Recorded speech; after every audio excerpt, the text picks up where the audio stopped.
Hello.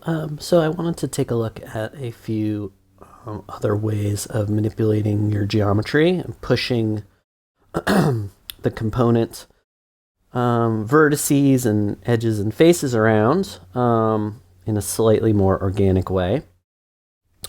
All right, so to start, I'm going to make a cube. I'm going to make it a little bigger with a little more detail. And the first thing we're going to do is soft selection. So by default, when we select something, let me turn this off. You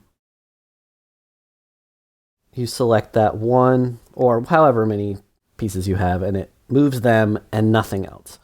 But Maya has a feature in all of its tools, but also over here in this modeling toolkit to turn on a soft selection. And so when I turn that on, if you look here, there's like a little disc. And basically what it's trying to tell you is, yellow is near and purple is far, and over a distance of 5 units, we're going to have this much influence over that original selection. So if I make it 2, the radius is a little smaller, right? And if I make it 4, it's a little bigger. And then what's nice about it is I can get kind of these organic shapes. Yeah, and there's a lot more to talk about for that, but for this project, that's plenty. Any component, right? So I could grab a face, or a edge, right? So what I'm doing here is I'm command scrubbing, keycaster.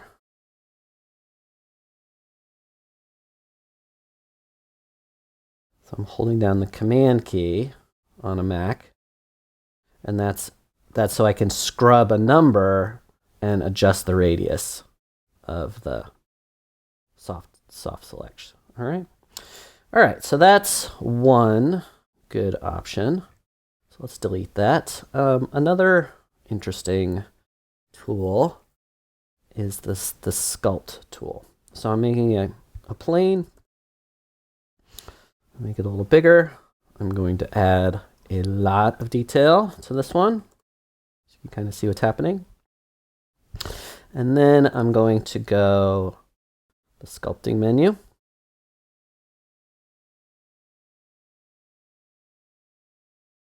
And now I can paint deformation right on this mesh. And if I want to adjust these tools, I can go to any one of these things on the shelf, double click, and play with it a little. So I'm going to make this size a little bigger. And another way to do that is you can hold down B, which is for brush, right? And as I scrub, you can see the size is a little better. I'm going to set the strength to 1. You can also, with the brush, middle mouse, drag up. And see, I'm adjusting the strength of this tool. So, you can kind of work, and kind of you can get a little flow going, all right? So each time I do this, I'm moving the geometry around. If I hit shift, that will smooth out whatever change I made. And if I hit control, it will reverse that brush. And so it's a way to add a little variation to your geometry, or perhaps, a simple landscape.